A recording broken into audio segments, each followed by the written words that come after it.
my friends, and welcome back to another flower letter. This is letter number 2 in the Lily Clara collection.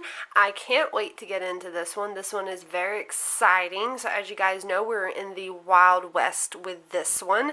And in our last letter, she had a telegram where she is supposed to be getting onto a train to go and meet the man that she is supposedly going to marry. So I guess we're going to follow her through her adventures, I guess, on her way there, to kind of find out what happens. So let's see.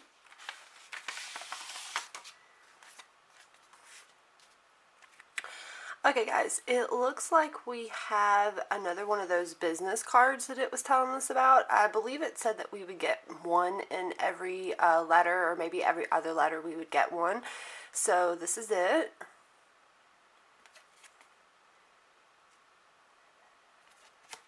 It looks like it's some kind of burglar-proof sash lock. So it looks like it's some kind of lock that they're advertising. Okay, it looks like we got a newspaper clipping. It says, "Cook cooks up millions." It says, Mr. J. Cook of Pennsylvania, wonder whiz of investment banking and financial hero of the Union War effort, is back at it again. Cook has once held the richest man in America, but suffered bankruptcy when his firm, J. Cook and Company, was unable to market millions in Northern Pacific Railroad bonds during the Panic of '73. Today, however, the past appears to be ancient history, for Cook, living up to his financial genius, is once again on top after a risky venture in the famous Horn Silver Mine. The then penniless Cookie convinced a combination of mine owners such as Confederate Captain Jeremiah Rigby, lately of Chicago, Wall Street investors such as Jay Gould, and the Mormons, of all people, to provide the capital needed to back up the venture. Now that Horn Silver Mine, the most lucrative silver mine in the world, has proven itself worthy of the risk, Mr. Cookie finds himself back in the millionaire club. So, in the spirit of guileless administration, the author raises the probable glass to Mr. J, financial extraordinaire, and invites all readers join in to the American way, gentlemen. Okay, so maybe that's got something to do with the letter. So here's the letter. And this looks like... Okay, this looks like some kind of reward. Okay, let's get to that in a minute. And then we've got a attention read last. So let's look at the letter first before we see what this is, because this looks like this is a reward for somebody. And apparently it's talking about this millionaire. So let's see what the letter has to say. It looks like we got 2 pages, guys. Okay, it says, the Pinkertons Detective Agency, we never sleep, to Agent Matthew Hickman, Bedford Station, Bedford, Pennsylvania, March 20th, 1884. Says Matthew, I hope you're checking your mail with all the shedding you've been doing around the country the past several months. I'm sending this letter to your mother's residence in hopes of reaching you sooner rather than later. And I hope it's sooner, because I have a case for you that's a hang-up to the elephant. Do you remember that old church bell, Mimi Wiggins? She was a servant over at those grand houses in Lincoln Park. Well, she came to the agency the other day and said she was employed by one Captain Jeremiah Rigby, previously of Louisiana. After doing my own research, I learned he served directly under General Lee during the war. He's since become a real lally-cooler, not to mention part owner of that rather lucrative Horn Silver Mine out in Frisco. He and his lady ended up here in Chicago about 1.5 years ago to keep an eye on his investment. Anyway, Minnie said that she wanted to repay the captain for his kindness to her. Said he took her in while she was in the family way, even though no fella was man enough to claim the ankle biter. Apparently the captain came across some great and cagey misfortune recently. As luck would have it, some of the old bloke's acquaintances tracked him down and paid him a visit not too long after he arrived here. Minnie asked if she could recommend our services to him. I assured her we'd do our best to help any client when cross the Pinkerton threshold. Well, the captain came around the agency last Friday. For an old war hero, he sure looked like he had a real curliff.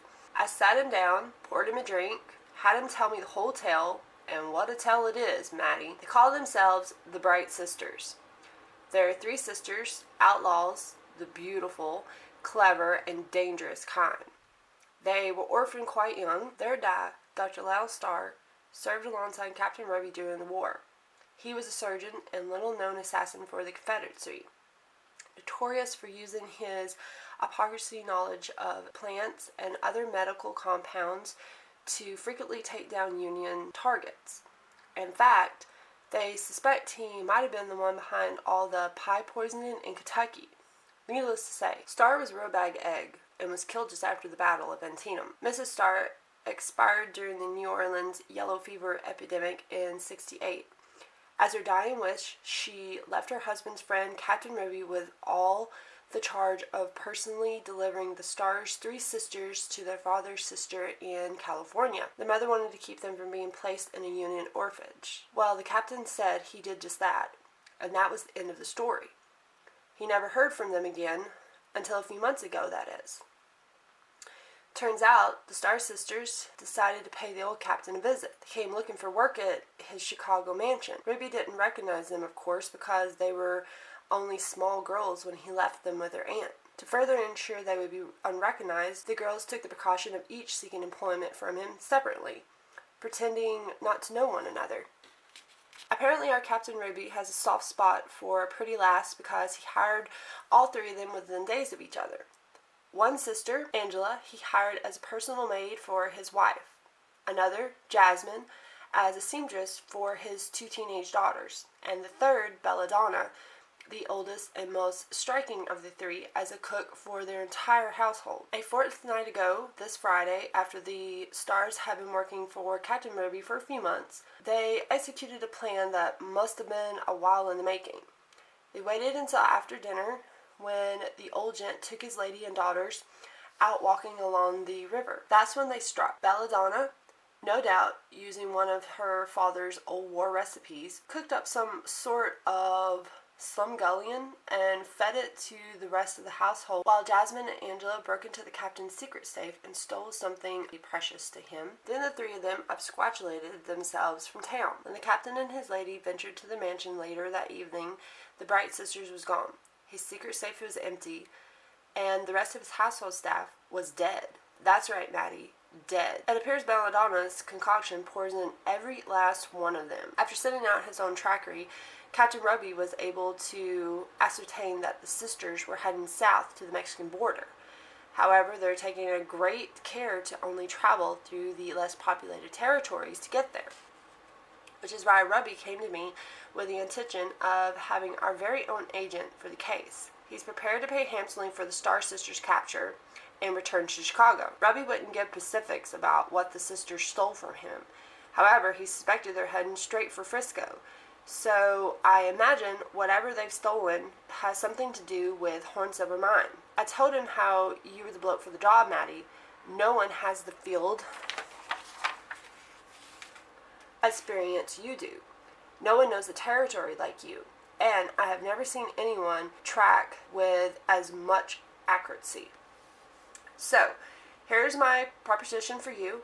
Take this case, and I will personally see to it that my brother terminates the last of your debt to my father. As soon as you've successfully returned the sister to Chicago, the reward money is yours. And the captain's commission will more than cover anything you owe Doc. Now, before you consider refusing this case, as you have the last 7, I know Iggy's death was the curlove for you. We were all devastated by the loss of such a promising agent, not to mention the betrayal that caused it all.